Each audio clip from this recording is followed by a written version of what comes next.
Boa noite a todos, sejam bem-vindos ao Física para Curiosos. Hoje nós temos o prazer de receber o professor Edson Zacarias. O professor Edson é professor titular do nosso Instituto de Física aqui da Unicamp, e ele trabalha com estrutura eletrônica, simulações computacionais e supercondutividade. O professor Edson ele é reconhecido por ter grandes trabalhos publicados em revistas de alto impacto em física, e hoje ele vai falar sobre 3 invenções do século XX que impactam a sua vida. Tem como não ficar curioso com um título desse? Eu espero que aproveitem o seminário e seja bem-vindo, professor Edson. E, por favor, pode começar. Obrigada. Bom, primeiramente, eu queria agradecer. Muito obrigado pelo convite da equipe de Física para Curiosos. Isso é uma atividade muito importante que o Instituto de Física faz, e eu fico muito contente de estar aqui hoje participando e fazendo essa apresentação, e eu agradeço a participação da audiência que veio saber quais são as invenções, né? Então, primeiramente, antes de falar das invenções, eu vou fazer uma consideração geral que tem a ver com tudo que eu vou falar. E essa consideração é a seguinte: as civilizações, elas são definidas pelos materiais disponíveis a elas. Então, da Idade da Pedra à Idade do Silício, a habilidade da humanidade de controlar os materiais disponíveis e o seu uso, isso é muito importante, de formas inventivas, define o mundo que vivemos. Hoje nós vivemos a era do silício, como vocês vão ver na minha apresentação. Bem, o título da minha apresentação é uma pergunta que eu faria para vocês se nós estivéssemos na sala de colóquios do IFGW, para ouvir as opiniões de quais são as invenções do século XX que impactam a sua vida, na opinião de vocês. Como a gente está nessa situação aqui remota, vai ser difícil fazer isso, então eu já vou direto para as minhas escolhas. Então, a minha resposta primeiro, é o transistor. O transistor leva ao computador moderno e muitas outras coisas, como a gente vai discutir ao longo dessa apresentação. A outra é o laser, que vocês vão ver também, é uma coisa que está aí no dia a dia da gente. E o terceiro é a internet, o www. Então, para motivar o porquê o transistor é talvez a invenção mais importante do século passado, eu vou primeiramente fazer algumas considerações sobre o computador para motivar a questão. Então, veja, a eletrônica, ela se iniciou no início do século passado. Ela se iniciou quando esse senhor aqui, o De Forest, inventou o triodo, que a gente chama carinhosamente de válvula. Então, antes dessas coisas modernas agora, o que existia era eletrônica baseada em válvulas. E a válvula é um dispositivo brilhante que ele fez e que definiu a eletrônica da primeira metade do século. Basicamente, isso aqui é uma cápsula de vidro evacuada, e aqui você tem uma placa metálica, outra placa metálica e outra placa metálica. Você injeta corrente aqui, você quer tirar corrente do lado de cá. E, para que isso aconteça, você tem um controle de uma placa aqui no meio que você controla para que essas coisas aconteçam. E como a gente, naquela época, só tinha metais, não dava para encostar uma coisa na outra. Então, você evacua isso aqui para que os elétrons, quando andarem aqui nesse dispositivo, eles não batam em átomos e tudo. Então, você faz vácuo. E aí, você tem aqui uma distância tal que, se você liga essas coisas, não passa corrente. Mas, à medida que você controla aqui essa placa, você pode fazer os elétrons transitarem, passar corrente. Isso aqui faz a corrente passar sendo amplificada, ela desliga, ela liga, ela faz várias atividades que definem a eletrônica. Então, isso aqui é o que fez a eletrônica funcionar. E aí... Então, veja, antes, toda a eletrônica era com válvulas. Então, você pega um rádio, né? Quando eu era criança, eu gostava muito de abrir a tampa do rádio e ficar vendo a válvula, porque ela ilumina, etc, etc. A válvula funcionava, fazia o rádio funcionar sem nenhum problema, porém, isso aqui gastava muita energia, e se você pensar essa válvula aqui, pelo que eu mostrei para vocês, fazer ela ficar menor não dá, porque você tem que ter aquela distância, você tem que evacuar e tal. Então, não dava para tornar o equipamento mais compacto, gastando menos energia. Bom, então, com essa tecnologia, foi feito o primeiro computador em 1946. É o ENIAC. Ele foi feito na Penn State. E ele é um computador feito com válvulas. Ele tinha 17 mil válvulas, ele tinha 7 mil diodos de cristal, 70 mil resistores, 5 milhões de junções soldadas. Ele pesava 27 toneladas, ocupava 170 metros quadrados, gastava 20 quilowatts de energia e ele fazia 5 mil operações por segundo. E ele não tinha memória. Ele só veio a ter memória 10 anos depois. Então, isso aqui foi um grande avanço, porque com isso aqui foi possível fazer cálculos importantes que eram difíceis de fazer na época à mão ou com calculadora. Isso aqui foi um grande avanço, mas ele fazia 5 mil operações e não tinha memória. Tá? Bom, aí, o que acontece? Eu vou fazer uma comparação deste equipamento com o iPhone X. Então, se a gente for fazer essa comparação, a gente, de fato, tinha que fazer uma coisa assim, ou então fazer isso aqui virar um pontinho. De tão pequena a capacidade de processamento que o ENIAC tinha comparado com um iPhone. Esse aqui é o iPhone 10, não é nem o novo. Lançaram o 13 agora, né? Esse aqui é o 10, porque as contas que eu tenho são para o 10. Então, eu vou fazer uma outra comparação aqui para vocês, que é o seguinte. Flávia, só uma coisa, está aparecendo a sua tela e não a minha aqui para mim, viu? Bom, então, vamos continuando então a nossa apresentação. Vejam, o computador Voyager, que é um outro computador de 1997, é um pouco mais poderoso, ele tinha 8 mil operações por segundo, 40 kilobytes de memória, e se a gente compara isso com o iPhone de 64 GB, que era o menor que tinha, o iPhone 10 64, ele tinha 600 bilhões de operações por segundo e 64 GB de memória. Então, na comparação, o iPhone ele era 75 milhões de vezes, ele é 75 milhões de vezes mais rápido do que esse computador e com uma memória de 1,6 milhões de vezes. É uma coisa fantástica, né? A capacidade de processamento que nós temos no bolso hoje é uma coisa impressionante. Então, aí agora eu vou fazer o seguinte, eu vou fazer o contrário. Nós vamos fazer um iPhone com a tecnologia de 1950. Tá? Então, isso aqui, quem fez isso aqui foi um professor do MIT, e eu vi isso, achei muito interessante, e eu perdi o nome dele, então, infelizmente, eu não vou poder dar o crédito a ele aqui. Ele fez esse estudo com um iPhone de 256 GB. Né? Então, se você fizer isso com válvulas de 1957, isso precisaria, em dinheiro de hoje, 150 trilhões de dólares, uma vez e meio produto global anual. Ele ocuparia 100 andares, 300 metros de altura, 3 quilômetros de largura, 3 quilômetros de comprimento. E ele usaria 150 terawatts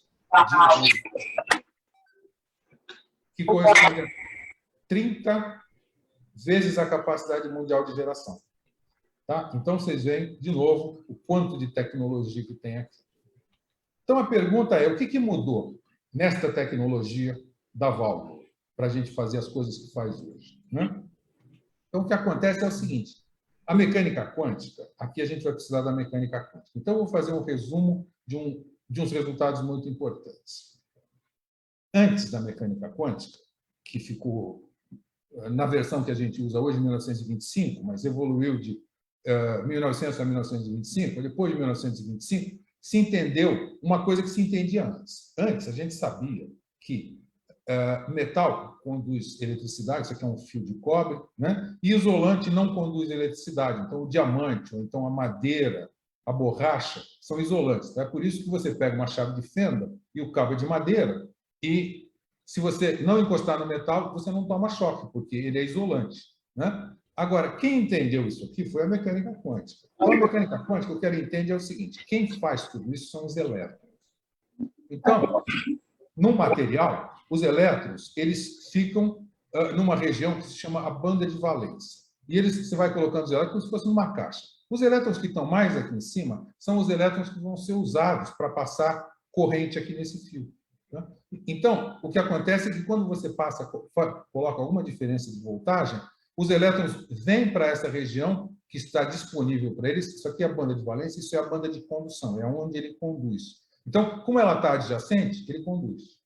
Já um isolante, ele tem uma barreira muito grande de energia aqui que você precisa vencer. Então, você pode fazer o que você quiser aqui, de colocar corrente, querer passar corrente e tal. Como ele não consegue dar esse pulo, ele continua isolante.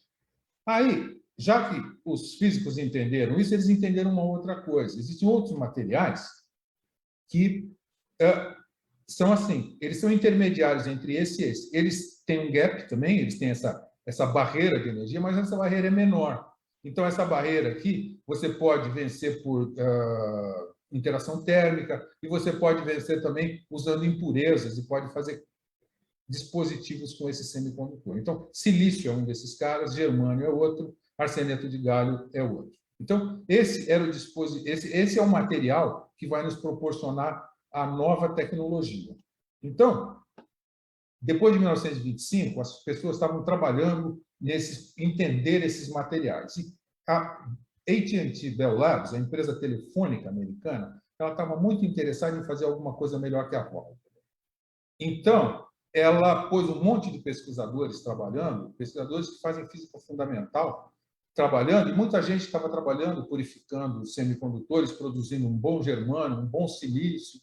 E aí esses dois cientistas, John Bardeen, físico teórico, John Bardeen era o físico teórico que acho que mais entendia no mundo de semicondutores e metais, a teoria dessas coisas. E o Walter Bratton era um físico experimental habilidoso que entendia muito de física, ele entendia tudo que o John explicava para ele, tudo, e ele fazia as coisas funcionarem, ele montava os experimentos e as coisas funcionavam. Então, em 1947, eles fizeram um grande invento. Isso aí também aconteceu porque, por razões lá da Bell, o John Bardeen, apesar de ser um físico teórico muito importante, ele não tinha escritório. Ele ficava dentro do laboratório do Bratton, tinha uma mesa no laboratório do Bratton, então ele ficava fazendo a teoria dele e o Bratton fazendo os experimentos, e eles conversavam de física. Então, essa relação simbiótica levou a eles a criar o transistor. E o transistor foi uma ideia do John Bardeen. John Bardeen chegou para o Bratton e falou: olha, vamos fazer um dispositivo assim? O dispositivo é esse aqui. Isso aqui é uma cunha plástica, como se fosse uma ponta de flecha, e aqui, nessa superfície, tem uma fita, um filme de ouro. Ouro é metálico. Então, o Walter Bratton pegou e usou uma navalha e fez um corte nesse filme. Então, nessa fita. Então, essa fita, ela tem são duas fitas que não se ligam. Então, não vai passar corrente aí. Aí ele encostou essa ponta, que tem essa separação entre as duas fitas, numa placa de silício. E, para fazer isso, ele usou uma mola, que é um daqueles clipes de papel. Ele abriu um clipe de papel e montou essa mola. Então, o que acontece é que entra corrente aqui, sai corrente aqui, e aqui embaixo tem uma outra ponta, tem uma outra ligação, que é aquela ligação do meio, que controlava o diodo. Então, esse dispositivo aqui, ele faz tudo que o diodo fazia. Com a diferença que ele faz tudo isso aqui numa região pequena aqui. Essa aqui ainda não é pequena, porque isso aqui é uma prova de conceito, né? Mas isso aqui mostrou que esse dispositivo aqui era um novo paradigma, era uma invenção, a maior invenção do século XX, e que isso aqui poderia mudar toda a eletrônica. Né? Eles fizeram isso em 16 de dezembro, aí eles falaram para o chefe deles, o Walter Shockley, que eles tinham feito esse dispositivo e que eles queriam apresentar para o laboratório. Eles chamaram uma apresentação e, em 23 de dezembro, eles fizeram a apresentação. Bom, o Shockley ficou alucinado, porque ele não tinha participado de nada, nesses 4 meses ele não sabia o que eles tinham feito, e eles fizeram isso e ele não participou. Ele tinha gasto 8 anos da vida dele tentando resolver o problema, não resolveu, e ele não era parte disso aqui. Inclusive, no livro do laboratório, nessa reunião, ele assinou como testemunha, mas ele, era claro, ele não tinha participado de nada. Ele ficou muito bravo com isso. Aí ele fez uma viagem, e 2 meses depois, quando ele voltou, ele chamou os dois e falou assim: olha, vocês fizeram um invento, mas a patente vai sair só no meu nome. Bom, aí acabou a relação deles, nunca mais se falaram. E quando, em julho de 1948, eles fizeram essa foto, que depois foi publicada em setembro, na hora que eles iam fazer a foto, o Shockley correu, sentou aqui como se ele tivesse feito o experimento. O Bratton nunca perdoou ele por causa disso. Ele fingiu que ele tinha feito tudo. Bom, então isso aqui causou uma situação muito complicada, mas a ponto de que não teve uma patente, teve duas. O Bardeen e o Walter Bratton fizeram uma patente sozinhos. Eles brigaram, falaram com o chefe, olha, a patente é nossa só. Fizeram essa patente, olha, isso aqui é o diagrama daquilo que eu falei. Tem a fita de ouro aqui, a fita de ouro aqui, uma separaçãozinha, isso aqui é a superfície do germânio. Tá? E aqui tem o outro ponto, o ponto do meio, que controla essas coisas. E aí, o Bratton, muito bravo, ficou pensando e propôs esta estrutura de transistor, que é uma estrutura chamada PN, que nós não precisamos discutir os detalhes, mas isso aqui é uma outra possibilidade de se fazer um transistor. Então, tem duas patentes que a Bell Labs conseguiu do transistor. Agora, essa aqui é fundamental, porque ela é a primeira, ela definiu que era possível fazer isso. Bom, por conta disso, nós tivemos uma patente e um prêmio Nobel. Eles ganharam o prêmio Nobel em 1956. Então, eles dois muito merecidamente e ele um pouquinho menos merecidamente, né? Bom, eles nunca mais se falaram e eles só vieram a se encontrar na entrega do prêmio Nobel. E aí, depois da entrega do prêmio Nobel, os dois estavam tomando um drink no bar e o Bratton apareceu. Foi a primeira vez que eles conversaram depois. John Bardeen ficou tão... Bom, os dois ficaram muito chateados e os dois abandonaram a Bell. Mas o John Bardeen, não só ele abandonou a Bell Labs, como ele escreveu uma carta se demitindo e falou: os meus problemas começaram com a invenção do transistor. Eu estou abandonando a física de semicondutores. E aí ele se tornou professor na Universidade de Urbana, na Universidade de Illinois, em Urbana-Champaign, nos Estados Unidos, e foi trabalhar em supercondutividade. Então, a coisa interessante é que ele ganhou o prêmio Nobel de novo, em 72, pela teoria da supercondutividade. Então, eu vou gastar 3 minutos contando sobre o segundo prêmio Nobel dele, porque isso é muito importante. Como eu falei, ele foi para a Universidade de Illinois e lá ele contratou um pós-doutor, o Leon Cooper, e ele tinha um aluno de doutoramento. E essa é a coisa interessante. O prêmio Nobel foi em 58, né? 11 anos depois da invenção do transistor. Agora, eles juntos já tinham mandado o primeiro artigo que explicava a supercondutividade, que apresentava o chamado par de Cooper, que é o que explica a supercondutividade. Eles tinham mandado em setembro o artigo e ele ganhou o prêmio Nobel em outubro. Então, eu acho que ele já sabia que ele ia ganhar o prêmio Nobel de novo, né? Mas aí ele foi para o prêmio, né? E aí, quando ele chegou lá, ele encontrou o rei da Suécia. O rei da Suécia falou: como vai você? Prazer. Você tem filhos? Ele falou: tenho. Você trouxe seus filhos? Ele falou: não, eu não trouxe. Mas na próxima vez que eu vier aqui, eu trago. Aí, a história, a lenda é que em 72 ele voltou lá, e aí quando ele encontrou o rei, ele falou: olha, eu vim cumprir a minha promessa, meus filhos vieram agora na entrega do prêmio Nobel. Tá? Então, esse é o John, que poucos conhecem, um grande cientista, o primeiro a ganhar 2 vezes um prêmio Nobel em física, na mesma área, e até agora o único, né? Então, ele ganhou um prêmio Nobel em 58, pelo transistor, e um prêmio Nobel em 72, pela teoria da supercondutividade. Uma homenagem muito justa da Universidade de Illinois para ele. Então, voltando aqui, então, a essa grande invenção, então, a gente tinha o rádio, que ficava na sala, e aí surgiu o rádio transistorizado, o rádio de estado sólido. Eu conheci esse rádio aqui por razões de saudosistas, né? Esse aqui foi o primeiro rádio transistor que eu conheci. Mas o importante é esse aqui.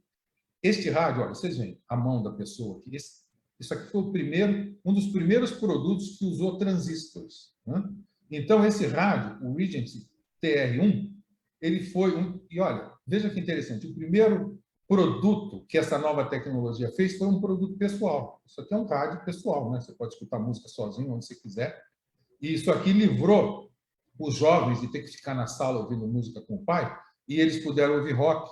O rock and roll tinha estourado nesse momento, então eles podiam ouvir o rock and roll. Isso aqui. Então, essa aqui é a primeira democratização da música, tá? O rádio portátil, o rádio de estado sólido. Então, ele é um dos dispositivos feitos com transistor. Isso aqui foi tão impactante, vendeu tanto, que o presidente da IBM, o Thomas Watson Jr., ele comprou 100 desses equipamentos, 100 desses rádios, e distribuiu para os executivos top, para os cientistas top da IBM, e falou, olha, o próximo computador, eu quero que vocês usem essa tecnologia de transistores. Tá? Então, o transistor fez uma grande revolução. Só que a revolução continua. Porque aí, em seguida, o Jack Kilby criou o circuito integrado. Quer dizer, o transistor permitia você dar mais um passo. Então, o que aconteceu foi que, em 58, 11 anos depois, o circuito integrado, um microchip, foi desenvolvido por Jack Kilby, da Texas Instruments, e por Robert Noyce, na Fairchild Semiconductor. Isso porque aquelas patentes que a IBM fez, ela falou, olha, eu não vou conseguir fazer tudo sozinho, então ela licenciava a patente para que outras empresas fizessem dispositivos usando os transistores. Então, esse é o Jack Kilby, esse é o Noyce, e o primeiro circuito integrado que ele fez, de novo, é um dispositivo que é uma prova de conceito, que não é uma coisa bonita, né? Mas isso aqui mostrou que numa única placa você conseguia colocar vários transistores embebidos, né, nele, no mesmo material, e isso aqui é o que levou ao circuito integrado moderno. Aí foi só isso aí evoluir, não é? E ele fez um outro modelo, só que ele fez um pouco depois desse. Ele fez um outro onde ele pegava uma placa de silício e dopava em certos lugares com impurezas, e naqueles lugares aquilo virava o transistor. Tudo numa placa integrada. Então, isso aqui foi, de novo, uma grande evolução que leva aos chips integrados, os microchips. E essa invenção é de 58, isso também deu um prêmio Nobel, que foi só para o Kilby, porque ele tinha morrido. Então, o prêmio Nobel de 2000, metade do prêmio foi pela invenção do circuito integrado. E esses outros dois ganharam uma outra coisa que eu não vou comentar com vocês. Certo? Então, vejam, por conta disso, hoje nós temos computadores rápidos. Esse aqui é o computador do meu grupo. Existem outros computadores, por exemplo, no Senapad, que é um centro de computação que é dentro da Unicamp, mas que é nacional, pessoas do país inteiro usam, e ele, inclusive, está inaugurando na semana que vem um novo computador, um desses aqui, uma parte disso aqui, é um novo computador que chegou, que vai ser inaugurado na semana que vem, chama-se Ada Lovelace, em homenagem à primeira mulher, o primeiro programador do mundo foi uma mulher, foi Ada Lovelace. Ela fez o primeiro programa de computador. E, então, em homenagem a ela, esse computador vai se chamar Ada Lovelace. A gente também usa o Santos Dumont, então, o maior computador que a gente pode usar em ciência e tecnologia no Brasil. E aí eu completo isso aqui mostrando para vocês o computador mais rápido do mundo. Esse computador, o Fugaku, supercomputador Fugaku, que é uma máquina da Fujitsu, ele é o computador mais rápido do mundo em 3 edições da competição que chama-se Top 500. Então, a cada semestre é feita uma competição entre os vários computadores, é feito um teste e mostra quem é o computador mais rápido. Esse aqui, em 3 edições, ele continua sendo o computador mais rápido. E isso aí não é só isso, né? A gente também tem os computadores pessoais, a gente tem os laptops, os iPads, os telefones celulares. E aí, com esses equipamentos, hoje, você se conecta a esses computadores e consegue fazer processamento e fazer estudos. Eu faço estudos usando essas máquinas aqui. Tá? Então, essa é toda a evolução que a gente teve dos computadores. Então, resumindo esta parte da minha apresentação, as simulações e o uso de computadores está nas nossas vidas agora o tempo todo. A gente talvez não saiba, mas está. O projeto espacial sempre usa computação, a previsão do tempo usa computação, os maiores computadores dos países costumam ser dedicados à previsão do tempo, estudo de mudanças climáticas. Vocês acho que sabem, hoje, um automóvel, um avião, um navio é sempre projetado no computador antes de ir para a linha de produção ou para ser feito um protótipo. O Projeto Genoma usou muita computação, sem ela não teria tido o Projeto Genoma. Novos materiais. Essa aqui é a área que eu trabalho, de tentar descobrir novos materiais com propriedades interessantes que a gente consiga modelar. E muitas outras coisas. Então, a conclusão disso é que quase tudo nas nossas vidas passa por computação e por simulações. Tá? Muito bem. Então, agora, vamos para a segunda aplicação, o laser. O laser, quando ele foi criado, as pessoas diziam que ele era uma solução em busca de aplicações. Então, da onde veio o laser, né? Então, aqui, de novo, mais uma contribuiçãozinha da mecânica quântica. A mecânica quântica entendeu o átomo. Então, nós vamos estudar o átomo mais simples aqui. O átomo mais simples, ele tem um núcleo e ele tem um elétron, que pode estar nesse estado, chama-se estado fundamental, ou ele pode ir para esse estado, que é o estado excitado. Então, o que acontece é que ele normalmente quer ficar aqui. Mas, se você jogar uma bolinha de luz, porque o Einstein, em 1905, falou, olha, luz é uma onda, mas se você pensar que ela é uma bolinha, ela se comporta parecido com um elétron, e ela pode bater no elétron e dar a energia para o elétron. Então, se você jogar uma bolinha de um fóton, essa partícula chama-se um fóton, se você jogar um fóton que tem exatamente esta energia aqui, que é quantizada, né? O átomo só pode ficar aqui, o elétron só pode ficar aqui ou aqui, não pode ficar em nenhuma outra energia. Então, se você der exatamente essa energia, você promove ele para cá. Só que acontece uma coisa, a natureza, ela tem algumas coisas que ela gosta. Uma delas é economizar a energia. Então, o átomo, ele gosta de ficar no estado fundamental. Tá? Mas você pode fazer isso aqui. Aí, então, o que nós sabíamos, né, era isso. Você tem o átomo, ele quer ficar aqui, você excita, ele desexcita. Isso chama-se emissão espontânea. Aí, vem o Einstein de novo, em 1925, e propõe, teoricamente, a emissão estimulada. O Einstein, em 1917, ele estava muito focado em tentar resolver um problema que era a relatividade geral. Relatividade geral é a teoria da gravitação, e é a teoria que, quando ele terminou, nessa época aqui, isso aí é o que explica buracos negros e muitas coisas muito importantes. Muitos dos resultados dele têm sido obtidos recentemente, dando prêmios Nobel para pesquisadores experimentais que têm provado resultados que ele propôs naquela época.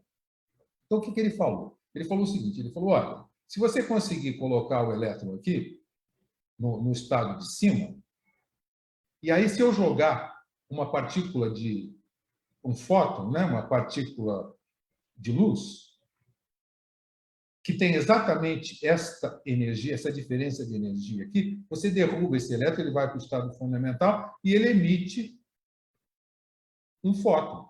Então, vem o seu fóton e sai mais um fóton, são dois. Aí ele faz isso no outro, no outro, no outro, e todos esses fótons saem juntos. Tá? Então, ao final, você tem todos os fótons juntos. Então, isso aí significa que essa radiação é uma radiação coerente, todos eles estão coerentemente andando juntos, e ela é focada. Você tem foco, né? O laser, ele tem foco e ele pode, por causa disso, ter altíssima intensidade.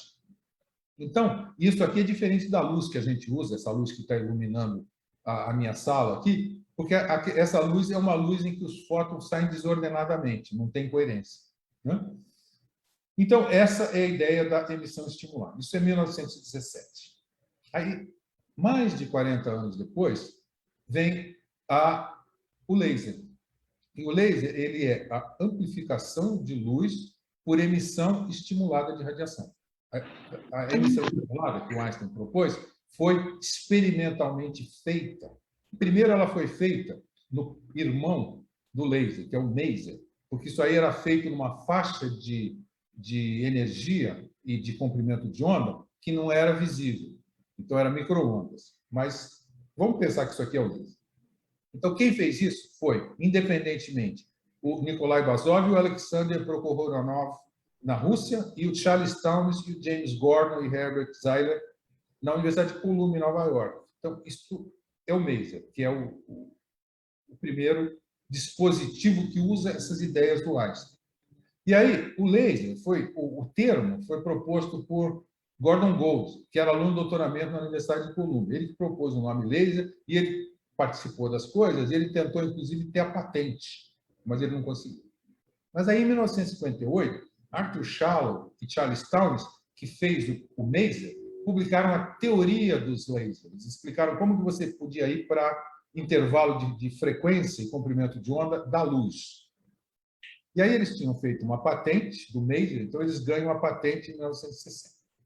Agora, quem que realmente conseguiu fazer o laser? Tem um problema aí, né? Aquela história de colocar o guiso no pescoço do gato. Como é que você faz para levar o átomo para o estado excitado? Porque o átomo não quer ficar no estado excitado. Então, quem fez isso foi o Theodor Neyman. Em 1960, ele fez o laser de rubi. Rubi, ele é um óxido de alumínio dopado com óxido de cromo. Então, ele fez o laser e ele ganhou a patente em 1967. E qual foi o truque do Neyman? O Neyman falou o seguinte: olha, o que você tem que fazer é usar um sistema de 3 níveis, não 2, 3, e você desvincula a absorção da emissão. Então, você usa uma luz azul e uma luz verde para jogar os elétrons para o estado excitado. E esse átomo, em particular, ele decai para um estado que não é o estado fundamental, é um estado metaestável. E aí ele está no estado metaestável. Se você jogar agora aquele fóton, aquela bolinha de luz, que tem exatamente esta energia, você derruba o elétron daqui e você cria a emissão estimulada. Então, você faz isso num tubo, né? Você põe todo mundo, todos esses átomos no estado excitado, eles caem para cá e ficam, e volta a ser esse aqui, e emitem a luz, né? Então, ao fazer isso aí tem toda uma história, por espelhos, etc., etc., mas o fato é que, ao fazer isso aqui, você tem a luz laser, né? E a luz laser é algo que, apesar de eles falarem que era uma solução em busca de aplicações, tem muitas aplicações, né? Então, por conta disso, por ter desenvolvido os osciladores amplificadores baseados no princípio Maser-Laser, o Charles Townes e o Bazov e o Prokhorov ganharam o Prêmio Nobel em 64 por essa descoberta muito importante. Como vocês sabem, os lasers, eles têm muitas aplicações, né? Você usa para cortes de metais, para microusinagem, para alinhamento. O uso em medicina, cada dia tem mais. Odontologia, oftalmologia, terapia fotodinâmica, urologia. Existe o uso militar. E existe um uso que é muito importante, que é o uso em telecomunicações. Isso aqui eu vou, daqui um pouco, falar um pouco mais sobre isso. Mas agora eu queria também comentar com vocês que o padrão de tempo, o que define o tempo, né, precisamente, é um relógio atômico, que está em Boulder, no Colorado, no NIST. E lá existe esse relógio, que é o Fountain One, e ele funciona porque você aciona vários lasers para produzir o efeito de medir o padrão de tempo. Então, o relógio atômico usa lasers. E vocês sabem que o GPS é um monte de satélites que giram em torno da Terra e eles, cada um carrega um relógio atômico, porque eles precisam ter o tempo muito bem calibrado, né? E coordenado entre todos. Então, de novo, os relógios atômicos que estão nos satélites que fazem o nosso GPS funcionar também usam laser, tá?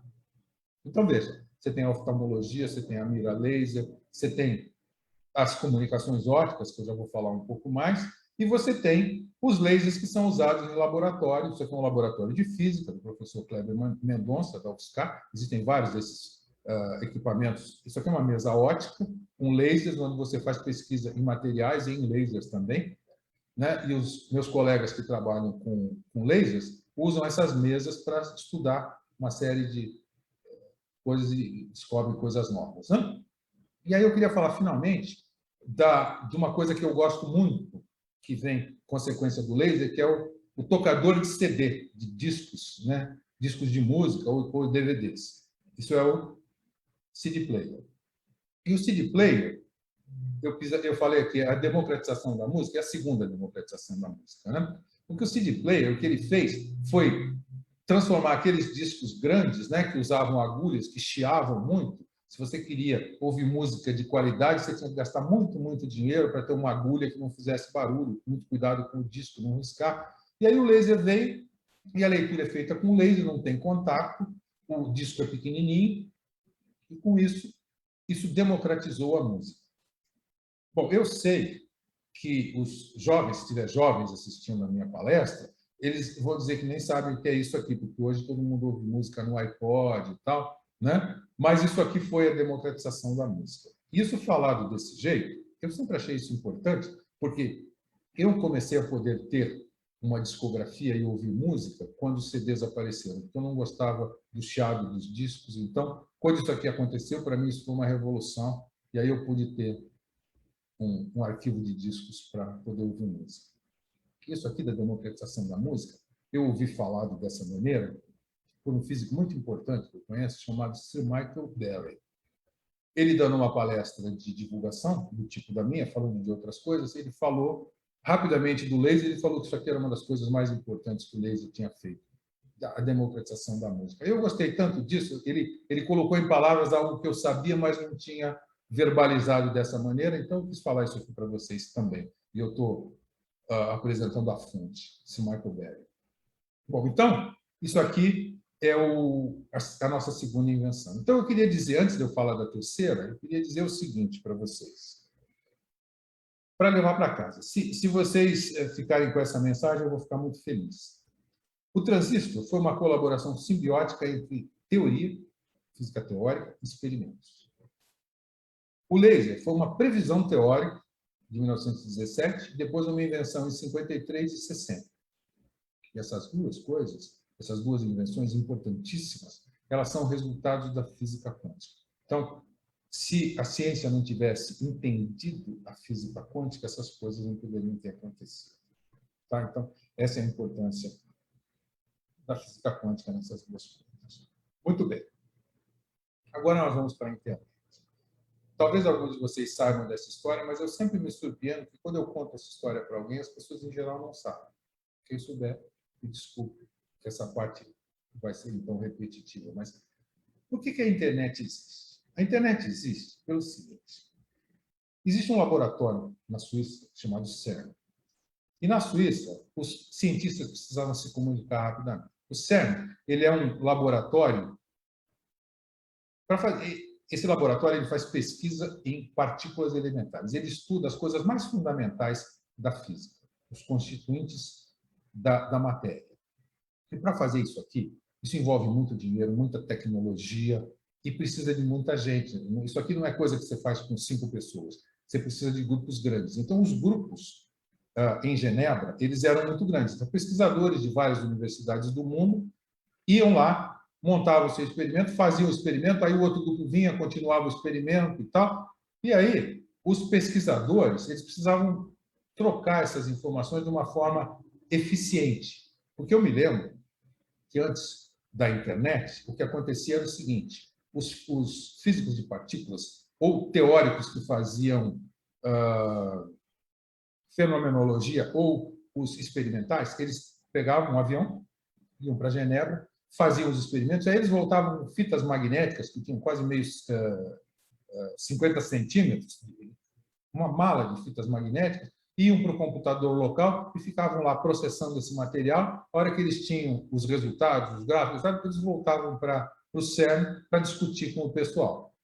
E aí, então, o Tim Berners-Lee, que era uma pessoa de ciência da computação, que trabalhava lá no CERN, ele já tinha trabalhado antes, ele voltou e ele tinha uma ideia. E aí ele pensou em fazer uma plataforma, que hoje a gente conhece como www, para que os físicos pudessem conversar entre si à distância e trocar informações, mais do que simplesmente texto. Mostrar gráficos e passar, inclusive, dados, porque antes você só passava dados por telefone, né? Então, ele criou isso aqui. Então, o CERN, para quem não sabe, ele é um laboratório na fronteira da Suíça com a França, e ele é um anel de colisão de 27 quilômetros, e o que se faz nesse anel, que aqui tem um esquema, é jogar prótons para um lado, prótons para o outro, e aí, num certo ponto, eles se encontram e você tem reações nucleares a altíssimas energias, essas partículas estão andando quase com a velocidade da luz, né? Então, isso aqui é a foto.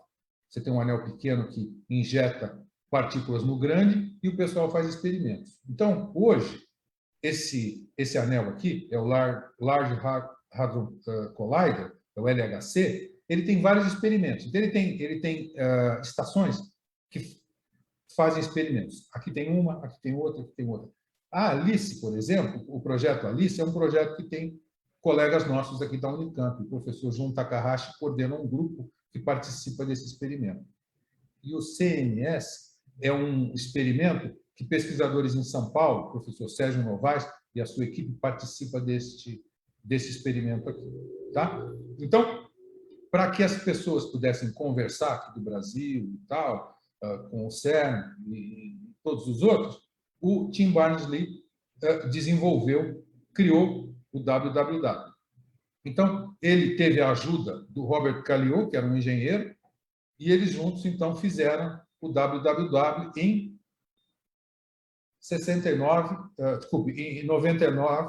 89 e 90.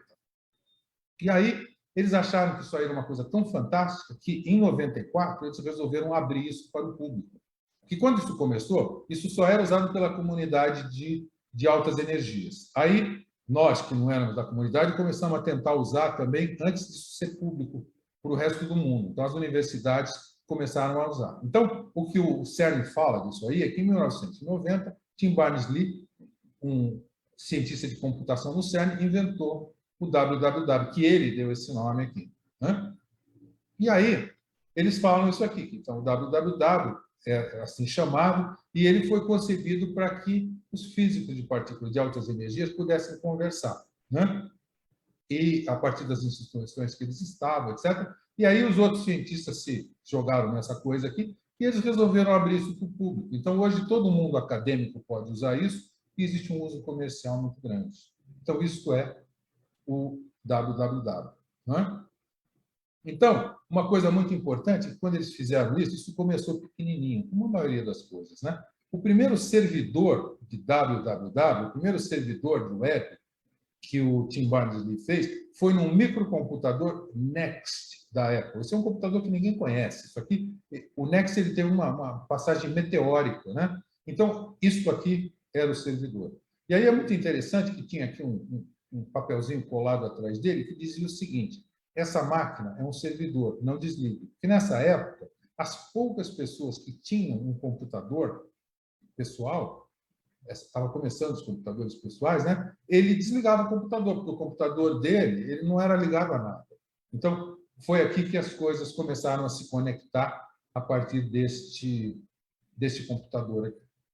E aí, foi feito, então, isso aqui é a primeira página da internet. A internet a internet, o www, é um procedimento de hipertexto. Né? Essa é a grande sacada dele, que você tem essa página aqui, se você vai aqui e dá um clique aqui, você vai para uma outra página, e com isso você vai navegando por hiperlinks. Né? Então, esta é a primeira página que foi feita de internet neste protocolo, né? Que é o TCP/IP. Bom, então, em 30 de abril de 1993, o CERN tornou isso público e o Tim Berners-Lee ele foi muito incisivo nisso, que ele achava que isso aqui não devia ser um produto, que isso aqui devia ser algo que a humanidade inteira tinha que ter direito de usar, desenvolver, e que isso era um processo, deveria ser um processo colaborativo. Tá? Então, ele não quis que isso aí tivesse uma patente e que ele ganhasse dinheiro com isso. O Kallio falou: poxa, mas será que a gente não pode ganhar um dinheiro? Ele falou: você quer ficar rico com isso? Bom, ele não quis. Bom, por conta disso, até hoje, as pessoas perguntam para o Tim Berners-Lee se ele acha errado isso, ele fala que não, que é isso aí mesmo. E por conta disso, ele foi condecorado pela rainha da Inglaterra e ele é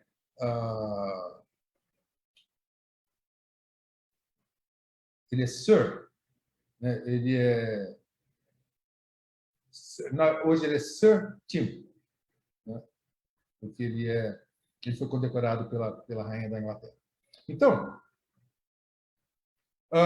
aí logo em seguida, quando o www foi feito, algumas pessoas perceberam que seria importante você ter uma interface gráfica para poder operar de uma forma mais inteligente. Então, em 93, quando isso foi lançado, né, para o grande público, tudo, a Universidade de Illinois e o Centro de Supercomputadores de Illinois, eles fizeram o primeiro navegador, a primeira interface gráfica, que chamava-se Mosaic. Eu cheguei a usar isso aqui. No início só tinha essa, né? Então a gente usava essa aqui. Só que aí a Universidade de Illinois não ficou muito interessada em evoluir isso aqui. Aí um aluno que se formou em 93, o Mark Anderson, ele foi para a Califórnia e, junto com o Jim Clark da Sun, ele produziu o segundo navegador, que era o Mosaic, o Netscape. O Netscape foi bastante usado. O Netscape foi muito usado durante 10 anos. Eu cheguei a usar isso aqui, todo mundo usava. E aí, depois disso, eles fizeram algumas coisas erradas. Isso aqui já eram produtos, né? Algumas coisas erradas, e por conta disso, isso aqui acabou desaparecendo, e hoje cada um tem o seu navegador que prefere, né? Então, tem mais uma coisa que eu queria mostrar para vocês. Então, essas são as 3 invenções importantes do século passado. Aí eu vou adicionar só mais um pequeno item para as coisas que eu vou usar daqui um pouquinho. E essa coisa é esse paper aqui. Esses 2 jovens, na época, Sergey Brin e Lawrence Page, 2 alunos de doutoramento, eles escreveram esse paper aqui, que eu não sei se vocês conhecem Sergey Brin e Lawrence Page. Provavelmente mais gente conhecerá esses 2 do que conhecia o John Bardeen, né? Mas eles fizeram um trabalho que chama-se A Anatomia de uma Máquina de Pesquisas, máquina virtual, hipertextual. Esse trabalho foi feito com os orientadores do doutoramento deles. Falaram: vocês têm que publicar um paper, vocês precisam parar com esse negócio de ficar fazendo isso aí sem produção, vocês têm que publicar um paper. Então, eles publicaram um paper. Só que, em seguida, eles foram para fazer o que eles queriam mesmo. Isso aqui é o que levou ao Google. Está escrito aqui embaixo, né? Isso é o que levou ao Google. Esses 2 foram os criadores do Google. Tá certo? E o Google ficou uma coisa tão importante que hoje existe até um termo, né? A gente fala, quando você quer saber alguma coisa, você fala assim, dá um Google, né? Em inglês fala-se Google it, né? Então, o Google ficou muito importante. Bom, então, eu queria comentar agora com vocês a relação entre essas coisas, esses inventos, né? Porque, vejam, o que aconteceu foi que nós tivemos o transistor em 1949, o laser em 1952 e a internet em 93. O transistor levou ao microprocessador, levou aos computadores e todos os outros equipamentos que vocês têm, o celular que vocês têm nesse momento. Mas o meu foco agora é o computador. O laser foi importante para todas aquelas coisas que eu falei, mas aqui ele é importante porque ele é responsável pelas comunicações ópticas. Usando fibras ópticas, que foram, então, inventadas depois para se transportar o sinal de laser. Inclusive, o nosso instituto teve uma participação grande aqui no esforço brasileiro de produzir fibras ópticas, passou isso para o CPQD, para outras empresas e tudo. Então, hoje, a gente consegue fazer comunicações de sinal, de imagem, de voz, muito rápidas. Você fala com o Japão, você fala com a Rússia, você fala com os Estados Unidos, com a Inglaterra, como se você estivesse falando com o seu vizinho, porque as comunicações vão via fibra óptica. Por exemplo, você pode pensar, não, eu começo wireless, você começa o wireless com Wi-Fi, mas isso vai logo para uma base e, a partir dali, você usa comunicações ópticas para fazer as comunicações, né? E aí você faz isso a partir do seu celular, a partir do seu computador, e aí, tendo o Google, você pode fazer pesquisas, né? E aqui é que eu queria fazer uma conexão dessas coisas, porque é aquela história. O que é o Google, né? Eu falei lá que é uma interface de busca, né? Mas eu assisti uma palestra uma vez de um pesquisador do Google e ele falou: olha, vocês sabem o que é o Google? O Google é o seguinte: o Google é algo que está na nuvem. Esse é um conceito que se usa em computação, né? Para dizer que a gente não sabe onde o computador que a gente está usando está e a gente não quer saber. Então, o Google é algo que está na nuvem, e o que está na nuvem é como é que chama isso aqui? Faltou agora. Um armazém, né? Um armazém do Cais do Porto, né? E eu gosto muito dessa imagem, porque quando eu era criança, eu morava em Santos, e eu passava de bonde no cais, e eu via esses armazéns, e eu ficava fascinado com isso, né? Então, o Google não é nada mais, nada menos do que um armazém onde estão as informações. Então, quando você faz uma pergunta, você vai lá, obtém essa informação, e essa informação desse armazém está onde? Está em algum computador, em algum lugar do mundo. Então, você vê que o transistor levou a isso, o laser levou a isso, e a internet levou a que todas essas coisas estão juntas, e essa é a relação entre as coisas. Na minha opinião, vocês podem ter outras grandes invenções do século passado, mas eu acho que essas três são três invenções que são realmente invenções importantes. E aqui, vejam, é muito interessante isso. Duas dessas invenções foram feitas em laboratórios de física, olhando questões de física fundamental, né, fenômenos de física fundamental que levaram a esse dispositivo e ao laser. E a terceira foi uma invenção que foi feita para físicos, para facilitar a vida dos físicos, e aí o público, o mundo inteiro ganhou isso como um brinde, né? Isso está disponível para todo mundo. Antes de fechar, eu queria comentar com vocês que olha que coisa interessante. Saiu uma notícia hoje, essa notícia é de hoje, 17 de setembro de 21. Quando você quer fazer comunicações muito rápidas, você usa uma fibra ótica, não é que eu falei para vocês? Então, o CERN, por exemplo, quando ele quer fazer as comunicações de mandar, o CERN produz dados demais, né? Uma quantidade muito grande de dados. Esses dados têm que ser processados em algum lugar. Então, o que o CERN fez é que ele criou um grid, né? Uma estrutura de muitos computadores ao longo do mundo, pelo mundo, que recebem os dados, processam os dados, mandam as respostas de volta. Então, São Paulo, aquele experimento CNS, o grupo de São Paulo que participa daquele experimento, eles são um nó do grid CERN. Eles têm computadores dedicados a processamento no CERN. Então, como eu falei, você quer fazer a comunicação rápida, você usa uma fibra ótica. Então, existia uma fibra ótica que saía do CERN, passava na Inglaterra, ia a Nova York, Chicago, Miami e vinha a São Paulo. Essa linha, essa fibra, ela passava pacotes de informação, cada pacote passava com 254 milissegundos, chegava aqui. Agora, com o novo caminho que foi feito, agora tem uma nova fibra ótica que foi colocada, que vai direto de Fortaleza, São Paulo, Fortaleza e Portugal, e aí direto no CERN. Então, você vê que ela é fisicamente mais curta. Então, como a velocidade da luz é o que está fazendo tudo isso aqui, essa vai ser muito mais rápida que essa. Então, agora, você faz o que fazia em 254 milissegundos em 106 milissegundos. Tá certo? Então, isso aqui é para mostrar que a minha apresentação ela está bem atual, né? Ela fala de coisas até do dia de hoje. Né? Bom, então, antes de eu encerrar, eu queria fazer um agradecimento, porque, apesar de eu estar fazendo uma apresentação aqui, onde eu não falei nada do meu trabalho, eu só posso estar aqui fazendo isso porque eu faço pesquisa, e por isso que eu fui convidado para falar aqui. E uma coisa que é importante também que todo mundo saiba, é que para a gente fazer pesquisa, não basta estar na universidade. Né? A gente precisa de financiamento para pesquisa. Então, o financiamento para pesquisa é dado por alguns órgãos. A FAPESP, que é uma fundação no estado de São Paulo, ela dá dinheiro para que a gente possa fazer pesquisa. Então, com esse dinheiro a gente compra computadores e faz as nossas pesquisas.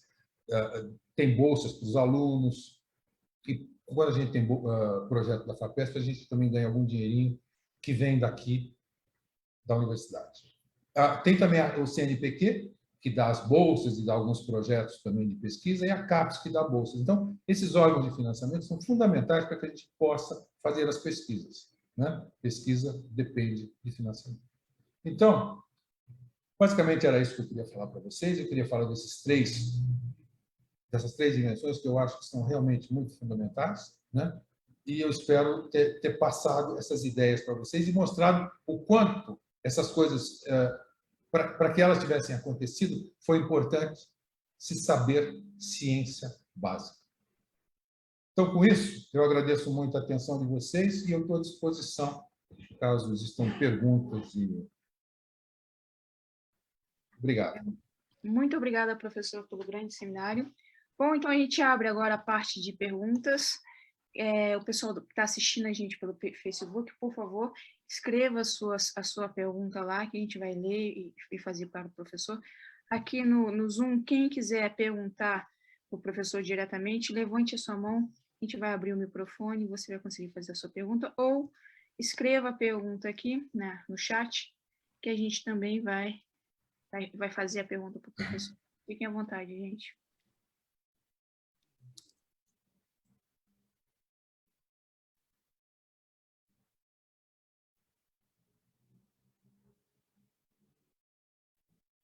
Perguntas?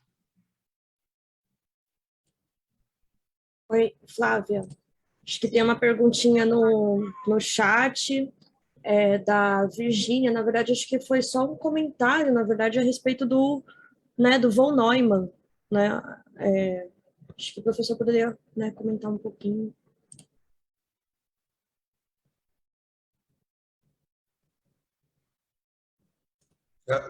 Ela queria que eu fizesse algum comentário sobre o von Neumann? Acredito que sim. Eu posso falar. O von Neumann foi muito importante em tudo isso da computação. O von Neumann, ele esteve envolvido com o ENIAC, aquele computador, e teve contribuições muito importantes lá. E aí depois, isso é muito interessante, porque ele era um grande teórico, ele contribuiu na mecânica quântica, ele tem coisas muito, muito importantes, livros, etc. E ele era um professor do Centro de Estudos Avançados de Princeton, onde estava o Einstein, onde todo mundo que estava lá era teórico da mais alta qualidade, né? E aí, depois que ele participou desse trabalho no ENIAC, ele voltou para o Centro de Estudos Avançados, muito interessado em montar um computador lá.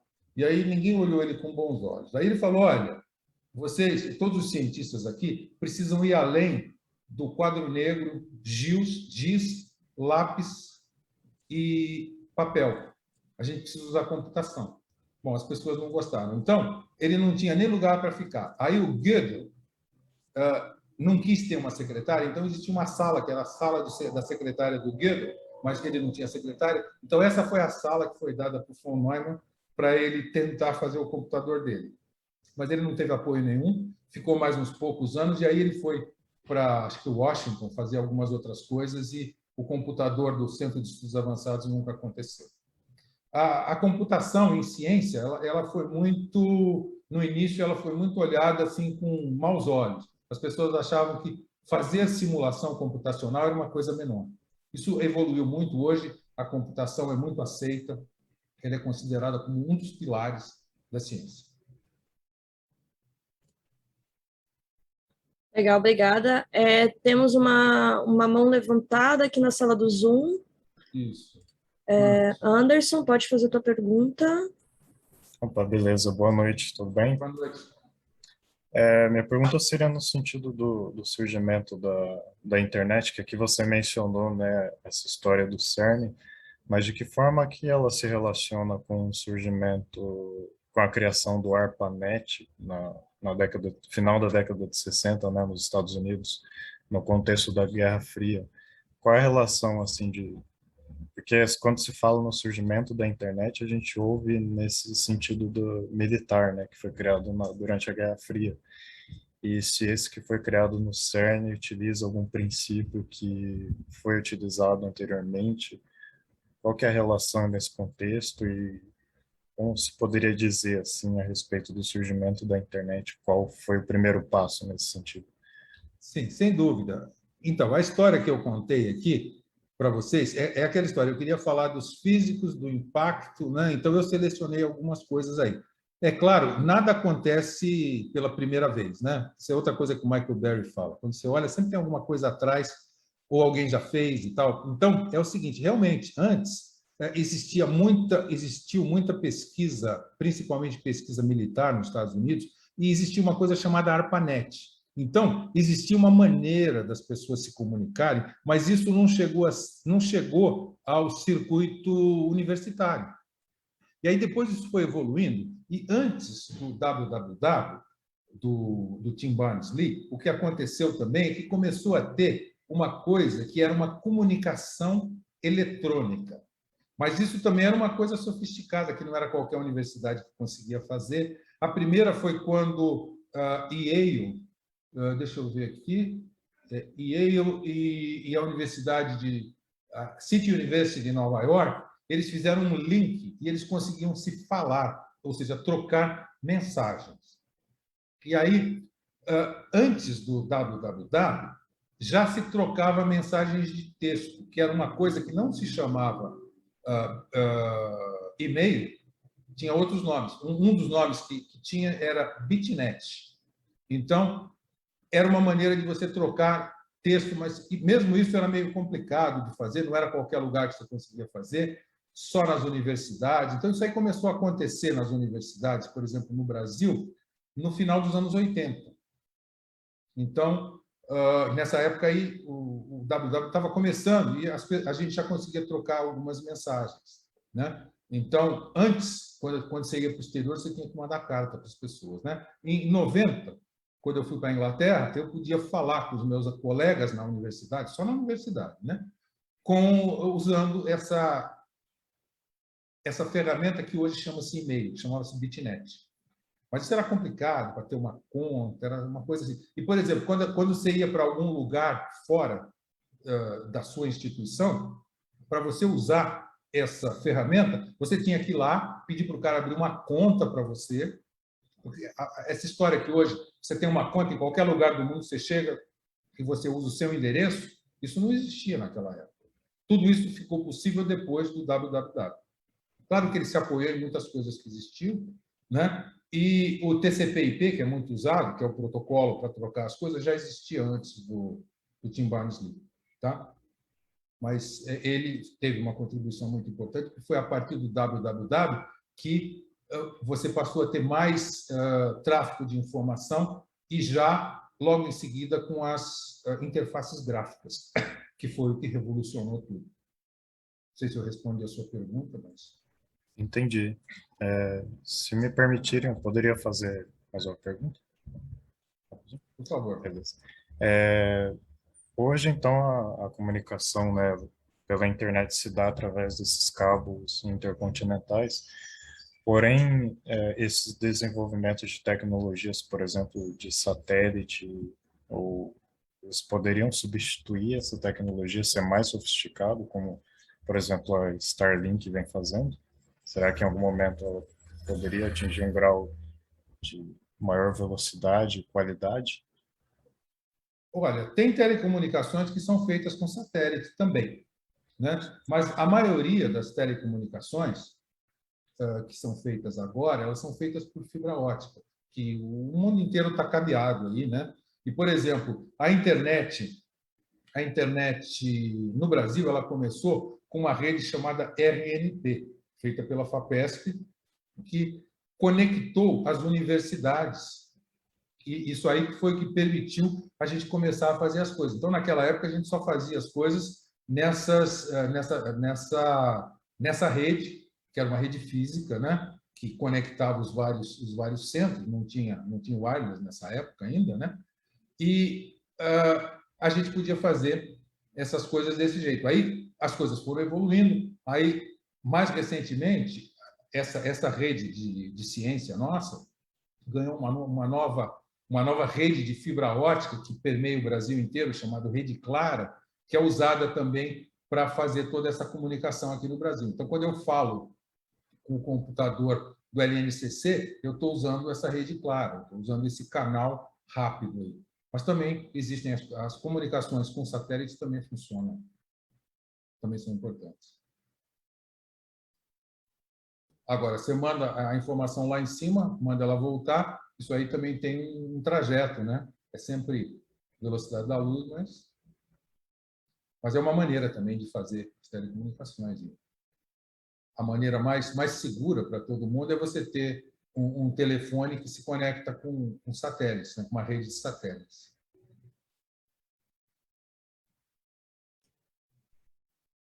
Legal. Anderson, obrigada pela sua pergunta. Vamos agora para uma pergunta no Facebook, do Marco Silva. Qual o papel da iniciativa privada no desenvolvimento de aplicações tecnológicas e como podemos mudar o cenário brasileiro para a produção tecnológica? Bom, então, você viu aí da minha apresentação que a Bell Telefones, lá, eles tiveram aquela grande sacada, né, que algumas empresas tiveram nos Estados Unidos, a IBM também fez isso depois, é que se você quer dar um salto tecnológico, você tem que colocar cientistas para desenvolver novas ideias, novos experimentos e, eventualmente, novos produtos, né? Então, a Bell Labs era um laboratório que tinha muitos cientistas, contrataram os melhores cientistas que saíam para fazer isso aí. E lá eles tinham um foco de eles publicavam papers e tem muito físico teórico que passou a vida lá publicando papers de física básica, né? Mas muitas coisas dali viraram também produtos. Eles tinham foco no produto. Quando alguma coisa parecia ser um produto, eles iam para aquele outro estágio que nós, da ciência, não estamos acostumados, eu, pelo menos, não estou, que é da patente. A patente é uma coisa diferente, né? Porque, veja, nós, na ciência, a gente escreve artigos para os nossos pares, os outros cientistas julgarem. Quando você quer ter o controle de um produto, você faz uma patente. Essa patente, você tem que convencer um outro tipo de audiência. Você tem que convencer o oficial das patentes. E aí é muito interessante ver uma patente que tem um texto que explica tudo. E ele falou: o meu invento tem isso, ele faz coisas, ninguém fez isso antes e tal. E você tem que convencer esse técnico. E você sabe, nem sempre esse técnico é um Einstein, né? O Einstein fez isso, né? Quando ele se formou, quando ele se doutorou, ele era um oficial de patentes lá na Alemanha, né? Ou na Suíça, desculpa. E então ele fazia isso, ele analisava patentes. Então, dependendo de quem você pega, você precisa convencer ele de te dar a patente do seu invento, né?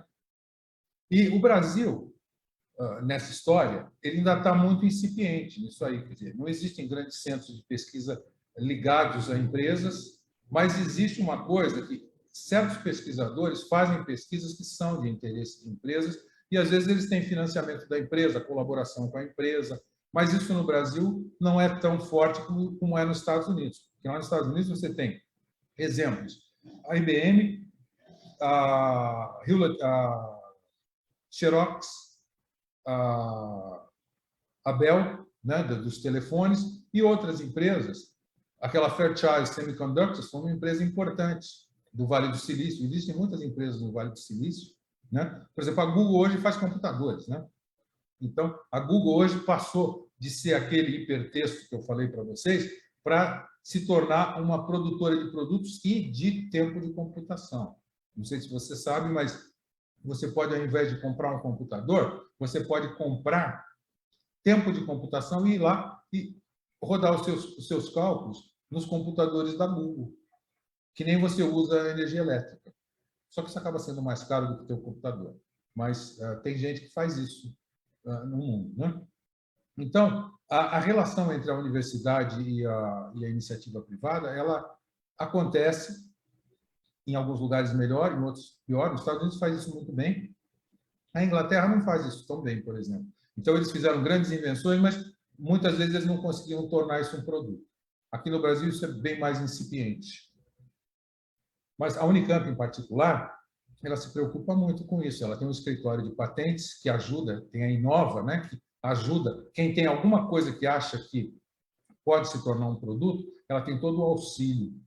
Porque quando você vai fazer uma patente, não só você tem que escrever um texto científico, como você tem que ter advogado junto com você. Aquele texto ele é feito pelo cientista que fez, ou pelo inventor, e por advogados, que envolvem questões complicadas, né, que a gente nem entende muito bem. Tá? Aquela história, é um outro público que vai julgar.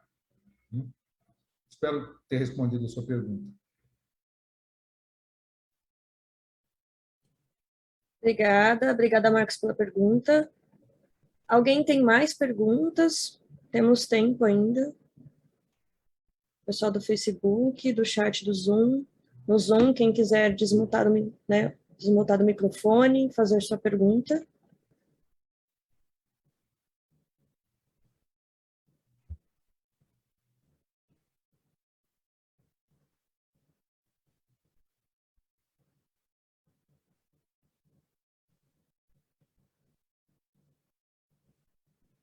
Uma pergunta do André no chat do Zoom.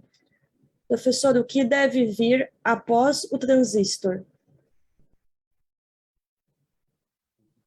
Bom, o que está acontecendo atualmente, e que as pessoas falam muito, é essa história da inteligência artificial, né? As pessoas dizem que isso aí é o próximo passo, é uma coisa que já vem lá, da hora que os computadores surgiram. Bom, esse negócio, por exemplo, de inteligência artificial é uma coisa do início. Babbage já falava disso, a Ada Lovelace falava sobre isso, os pesquisadores lá da década de 50, o Turing, por exemplo, o que ele mais se preocupava era com isso, né? Então, a inteligência artificial e uma outra coisa que está acontecendo também, que é muito importante, então isso aí pode evoluir para novos produtos, e em termos assim de quem vai ser o próximo equipamento, a próxima invenção que vai tomar o lugar do transistor, eu não sei te dizer, mas o transistor continua bem na fita, né? Ele continua bem na foto, porque a gente continua tendo... Você sabe, a indústria de semicondutores que faz esses dispositivos, ela continua tentando fazer coisas menores, né? Menores e menores, empacotando mais capacidade computacional, e felizmente isso está acontecendo, né? A cada ano surgem novos processadores, né? Que têm uma capacidade maior em espaço menor do dispositivo e que gasta menos energia, porque agora um dos focos é você ter equipamentos pessoais, né, que nem os celulares, os computadores, e é importante, por exemplo, ter baterias que durem bastante. Então, por exemplo, a pesquisa em baterias é uma outra coisa que é muito importante. Existem muitos pesquisadores que passam o seu tempo de pesquisa tentando achar a nova bateria, a bateria melhor que a bateria atual. Principalmente agora que se quer fazer carros elétricos e tudo, você precisa ter baterias ainda melhores do que a que nós temos hoje, né? Então, existem muitas coisas por aí que ainda podem nos surpreender, né? Não sei se eu respondi o que você queria saber. Legal, obrigada. Temos uma pergunta oral. Pode abrir o microfone aqui no Zoom. Olá, consegue me ouvir, professor? Sim.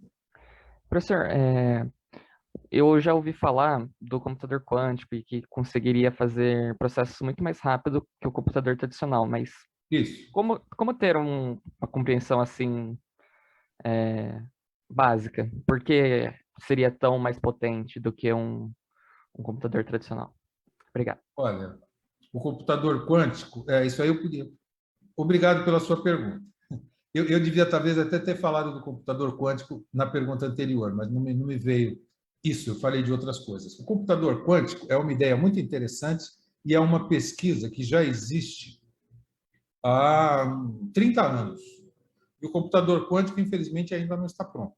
Mas o computador quântico é uma ideia brilhante e, se ela conseguir ser implementada, vai ser um grande avanço. Acontece o seguinte: os computadores que a gente usa hoje usam a linguagem binária. Você usa zeros e uns, ligado, desligado, né? É o 0 e 1. Então você tem essas duas possibilidades para fazer toda a lógica de tudo que a gente faz, tudo que acontece aí no seu celular e tudo usa essa lógica, os computadores, tal. O computador quântico, o que ele usaria é um bit quântico. O bit quântico é um spin, por exemplo, um momentinho magnético de um átomo, que ele, por ser quântico, ele pode ter muitas posições no espaço, e você consegue descrever o estado dele não com um estado 1 e 2, mas com um conjunto muito grande de estados. Então, isso aí permitiria você, o bit quântico, que chama-se qubit, ele, em princípio, vai permitir que você consiga fazer coisas que o computador atual ainda demora para fazer. Uma das coisas é fatorar números primos. Isso aí é o grande paradigma do computador quântico, e sempre argumenta-se que o computador quântico vai conseguir fazer isso, ele vai conseguir fazer chaves criptográficas melhores, então, para você manter a segurança nas comunicações, vai ser melhor e tudo. O problema é que implementar a ideia do computador quântico é difícil. Tenta-se implementar com junções Josephson, então esse é um computador que usa supercondutores. Para usar supercondutores, você tem que usar baixas temperaturas, então isso aí envolve você ter o seu equipamento a muito baixas temperaturas, isso é complicado. E o fato é que a ideia do qubit é muito interessante, mas os computadores que já foram feitos, computadores quânticos, eles conseguiram até agora fazer poucos qubits. Então, existe um problema de tecnologia. O pulo do gato do transistor ainda não aconteceu, na minha opinião, no qubit. Qubit, existem várias tentativas de se fazer um qubits, mas, por enquanto, se conseguiu fazer poucos. A Google, inclusive, tem um computador quântico que eles estão fazendo, que eles falam bastante, tudo, mas isso aí, eu diria que o computador quântico está ainda na sua infância.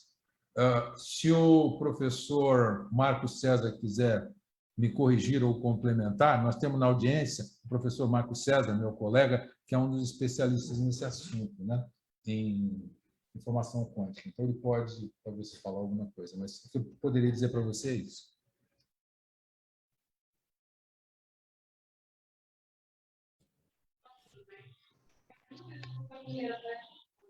Obrigada pela pergunta, Vini. Mais alguém?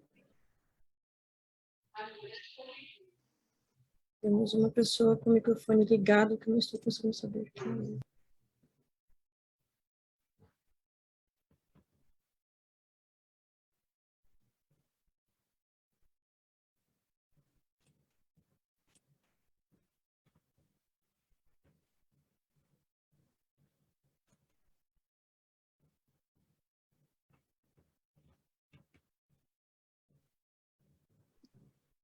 Perguntas, pessoal, no Facebook, aqui no chat.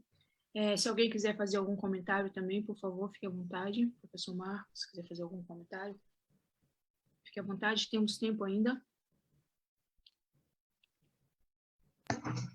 Eu gostaria só de agradecer a todos, a presença de todos, né? Como diretor do Instituto de Física, é um enorme, diretor associado, digo, é um enorme prazer recebê-los todos aqui nessas sextas-feiras, né, nesse evento fantástico que é o Física para Curiosos. Nós tivemos hoje o professor Edson Zacarias falando de problemas bastante interessantes, né, que realmente revolucionaram a maneira como que a gente tem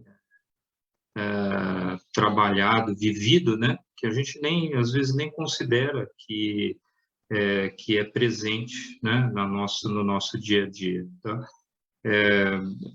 Gostaria também de agradecer, em nome do Instituto, o professor Edson Zacarias por essa excelente palestra e desejar a vocês uma boa noite.